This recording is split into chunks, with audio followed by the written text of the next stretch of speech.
नमस्कार साथियों।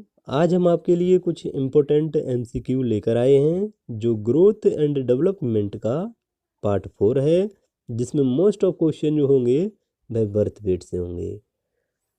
First MCQ है हमारा, infant usually double their birth weight by the age of. Question क्या कह रहा है कि जो इन्फेंट का बर्थ वेट होता है वह किस उम्र पर 2 गुना हो जाता है। Option A 3 month, option B 12 month, option C 6 month, option D 9 month. देखिए बेबी का बर्थ वेट जो होता है वह 2 गुना हो जाता है किस उम्र पर, क्वेश्चन में पूछा गया है। तो बेबी का बर्थ वेट 2 गुना हो जाता है 5 से 6 महीने की उम्र पर डबल हो जाता है। जैसे एग्जाम्पल के लिए बेबी का बर्थ वेट 3 kg है तो वह 6 kg हो जाएगा 5 से 6 महीने में। तो ऑप्शन सी जो है वह राइट आंसर है। बेबी का बर्थ वेट डबल हो जाता है 5 से 6 महीने में और 3 गुना हो जाता है 1 ईयर की एज पर। 1 ईयर की एज पर 3 गुना हो जाता है और 2 ईयर की एज पर 4 गुना हो जाता है। 2 साल की उम्र पर बेबी का बर्थ वेट जो है वह 4 गुना हो जाता है और 3 साल की उम्र पर बेबी का बर्थ जो है वह 5 गुना हो जाता है और 10 साल की उम्र पर बेबी का बर्थ वेट जो है वह 10 गुना हो जाता है। तो इसकी पूरी प्रोसेस हम इस क्वेश्चन में समझ चुके हैं। बेबी का बर्थ वेट डबल का पूछा गया है तो वह हो जाता है 6 महीने में। तो ऑप्शन सी जो है वह राइट आंसर है। चलते हैं नेक्स्ट क्वेश्चन की तरफ। नेक्स्ट क्वेश्चन है, expected weight of a child at 1 year whose birth weight was 3.5 kg। Question क्या कह रहा है कि एक्सपेक्टेड वेट जो है चाइल्ड का 1 ईयर की एज पर कितना होगा, जिसका बर्थ वेट जो है वह 3.5 kg है। Option A 7.5 kg, option B 10.5 kg, option C 11.5 kg, option D 12.5 kg। देखिए बेबी का बर्थ वेट जो है वह 3.5 kg है तो इसका 1 ईयर की एज पर एक्सपेक्टेड वेट पूछा गया है।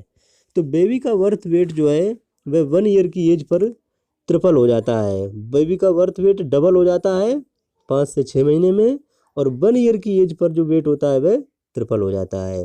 तो 3.5 का ट्रिपल जब करेंगे तो इसका 2 गुना करेंगे 6 महीने की उम्र पर तो वह हो जाएगा 7 kg, 7 kg हो जाता है 5 से 6 महीने में और इसका ट्रिपल जब करेंगे तो वह हो जाएगा 10.5 kg at the age of 1 year. तो 1 ईयर की एज पर जो एक्सपेक्टेड वेट होगा वह होगा 10.5 kg। तो ऑप्शन बी जो है वह राइट आंसर है। चलते हैं नेक्स्ट क्वेश्चन की तरफ।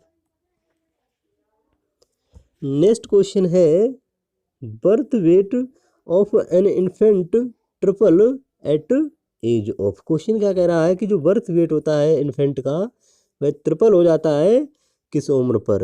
देखिए बर्थ वेट के बारे में हम बहुत सारे क्वेश्चन देख चुके हैं तो हमें क्लियर हो गया होगा कि बर्थ वेट ट्रिपल जो होता है वह किस उम्र पर हो जाता है। Option A 2 year, option B 1 year, option C 9 month, option D 6 month.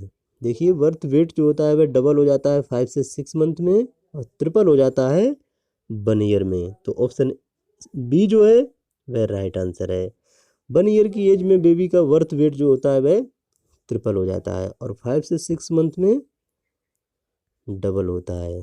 तो ऑप्शन बी जो है वह राइट आंसर है। चलते हैं नेक्स्ट क्वेश्चन की तरफ।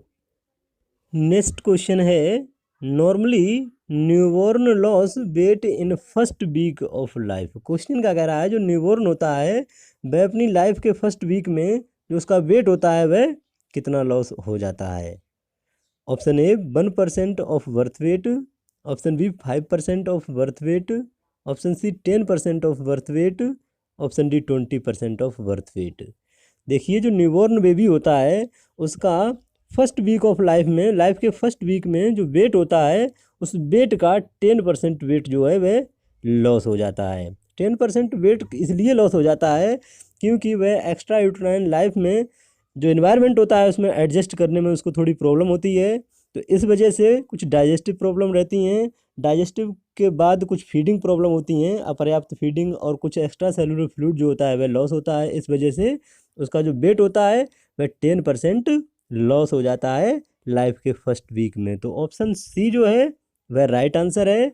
धीरे धीरे ये 10% वेट उसका नेक्स्ट 2 या 3 वीक में गेन हो जाता है दोबारा से, लेकिन फर्स्ट वीक में उसको थोड़ी प्रॉब्लम होती है एक्स्ट्रा यूट्राइन लाइफ में एडजस्ट होने में थोड़ी दिक्कत रहती है। इस वजह से उसका वेट जो है वह 10% लॉस हो जाता है। देखिए मज़े की बात तो इसमें ये है कि वो तो बेबी होता है, जब इंट्रा यूट्राइन लाइफ से एक्स्ट्रा यूट्राइन लाइफ में आता है तो उसका 10% वेट लॉस होता है। अगर कोई एडल्ट भी पढ़ने के लिए या जॉब के लिए जब घर से बाहर जाता है तो फर्स्ट वीक में जाने के बाद उसका वेट तक लॉस हो जाता है। 10% नहीं तो कुछ परसेंट तो लॉस हो जाता है, क्योंकि नए एनवायरनमेंट में एडजस्ट करने में थोड़ी प्रॉब्लम होती है। दिए गए ऑप्शन में ऑप्शन सी राइट आंसर है। चलते हैं नेक्स्ट क्वेश्चन की तरफ।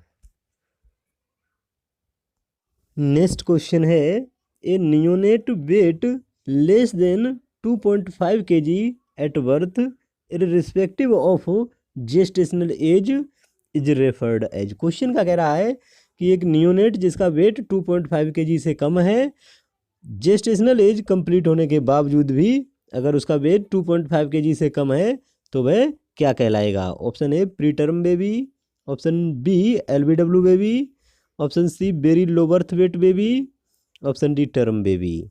देखिए जेस्टेशनल एज कंप्लीट होने के बावजूद भी जो वेट है वह 2.5 kg से कम है तो वह कहलाता है low birth weight baby, LBW। तो option B is the right answer. LBW 2.5 kg से कम अगर वजन होता है बेबी का बर्थ के समय तो वह LBW बेबी लो बर्थ वेट बेबी कहलाता है। Very low birth weight baby जो होता है उसका वजन 1500 ग्राम से कम 1.5 kg से अगर कम होता है तो वह very low birth weight baby कहलाता है। प्री टर्म बेबी जो होता है वह 37 वीक से पहले 37 वीक से बिफोर अगर बेबी बर्थ लेता है, जन्म लेता है, तो वह प्री टर्म बेबी कहलाता है। और 37 वीक से 42 वीक तक अगर बेबी का बर्थ होता है तो वह टर्म बेबी कहलाता है। दिए गए क्वेश्चन में ऑप्शन बी जो है वह राइट आंसर है। चलते हैं नेक्स्ट क्वेश्चन की तरफ।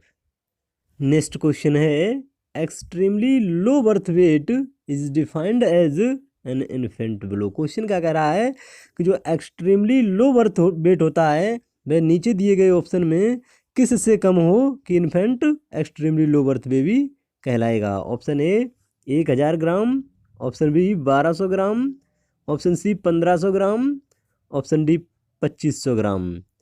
देखिए जो बेबी होता है वह बर्थ के समय अगर 2.5 kg से वेट जो है उसका 3.9 kg तक होता है तो वह नॉर्मल कहलाता है। अगर बेबी बर्थ के समय 2.5 से 3.9 kg तक अगर उसका वेट होता है तो वह नॉर्मल कहलाता है।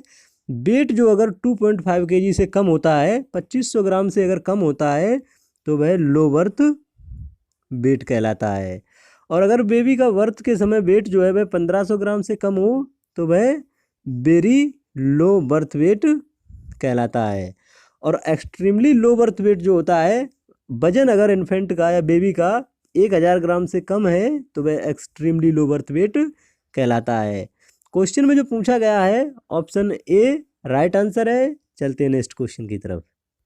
नेक्स्ट क्वेश्चन है which of the following is a major risk factor for having a low birth weight baby. Question क्या कह रहा है नीचे दिए गए में से कौन सा मेजर रिस्क फैक्टर है लो बर्थ वेट बेबी के लिए। Option A diabetes, option B smoking, option C drug use in pregnancy, option D all of above.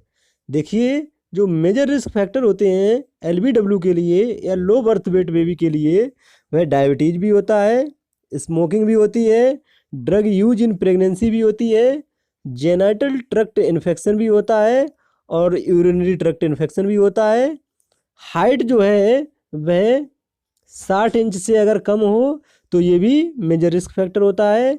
As जो है प्राइमरी पैरा की वह 15 ईयर से कम हो तो ये भी मेजर रिस्क फैक्टर होता है लो बर्थ वेट इन्फेंट के लिए। दिए गए ऑप्शन में ऑप्शन डी जो है all of above is the right answer है। चलते हैं नेक्स्ट क्वेश्चन की तरफ। नेक्स्ट क्वेश्चन है the common complication in LBW यानी low birth weight infant age. Question क्या कह रहा है, जो लो बर्थ वेट इन्फेंट होते हैं उनमें कॉमन कॉम्प्लिकेशन जो होती है वह कौन सी होती है। Option A respiratory distress, option B mucus damage, option C brain damage, option D haemorrhage. देखिए जो लो बर्थ वेट इन्फेंट होते हैं, लो बर्थ वेट बेबी होते हैं, उनमें जो सबसे कॉमन कॉम्प्लिकेशन होती है वह होती है रेस्पिरेटरी डिस्ट्रेस। तो option is the right answer. इसके बाद डायरिया और बहुत सारी जो कॉमन प्रॉब्लम होती हैं, कॉमन कॉम्प्लिकेशन होती हैं, लेकिन दिए गए ऑप्शन में ऑप्शन ए जो है वह राइट आंसर है। Thank you. खुश रहो, मस्त रहो, मेहनत से पढ़ते रहो। जानकारी अच्छी लगी हो तो कमेंट में ज़रूर बताना।